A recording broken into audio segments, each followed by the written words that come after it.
In this life, make sure you don't have an enemy like Rigathi Gashagua.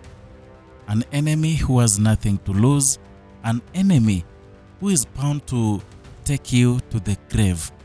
That is Rigathi Gashagua and President William Ruto.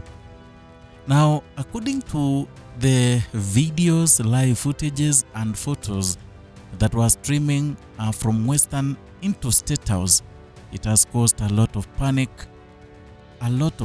in Statehouse. You know, at first William Ruto thought the whole thing of opposition rallies, it was useless. But from what happened today, it is an indication that President William Ruto stands no chance in the coming election unless they rig the election, as the Kapseret Member of Parliament Oscar Sudi usually says. The alternative government principals today, they were in Western region, and there they were received by a mammoth crowd, people wanting to listen to Rigathi Gashagua. Like him or hate him, Rigathi Gashagua is loved. Maybe he might not be loved because of his looks, might not be loved because of the kind of leadership, but is loved because he's speaking the language many Kenyans are speaking. And I've told you not once that in Kenya, whoever steps in to speak for the people and claim to have or rather to stand with the people of Kenya, warning those in government and also pointing out issues affecting common mwananchi, that is a people's darling, and that is Rigathi Gashagua. He was much hated. Among the politicians Kenyans hated initially was Rigathi Gashagua. In fact, even when he was the deputy president, he was hated. Even in the campaigning period, electioneering period in 2022, people were not satisfied that Rigathi Gashagua would be a running mate to President William Ruto, including the people who believed in William Ruto, including the UDA aspirants and equally supporters. They never wanted Rigathi Gashagua. So after impeachment, they thought that Rigathi Gashagua will die politically, will have no say, in fact will go into hiding. But few months later, Rigathi Gashagua emerged strong, started DCP party, a party that now has taken roots across the country. In fact, soon I'm seeing a situation where DCP party will be the second largest parties in Kenya.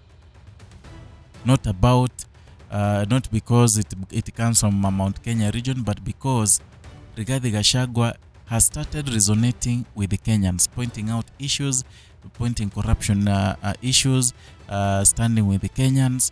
That is what Kenyans want in a leader. And Rigathi Gashagua is exploiting that. So today, the rally that happened in Western, I think William Ruto and his minions thought that it could not happen because Rigathi Gashagua recently was taken aback by the decision of the High Court regarding his impeachment case. Many people thought that Rigathi Gashagua would win the case, maybe be reimbursed because they made the case easier. He said that he doesn't want the position of the deputy president. What he only wanted was to be reimbursed around 400 and something million and be cleared to run for any other seat.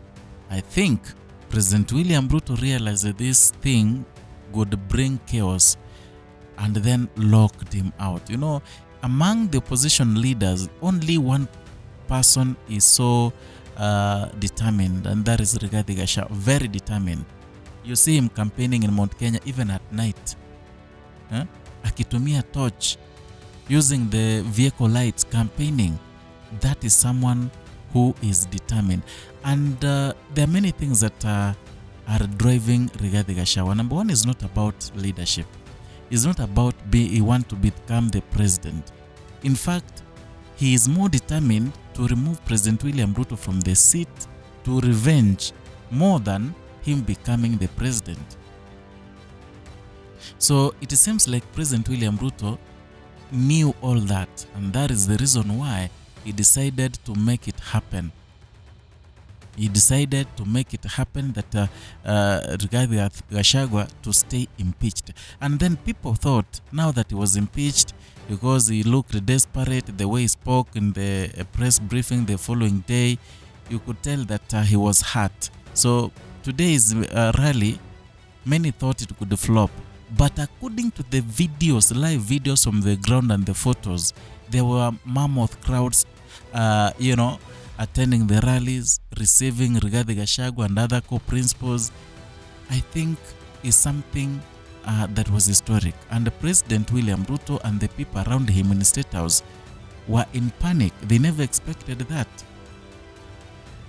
I've told you again and again that for anyone to become the president of Kenya, he must get the Western region votes.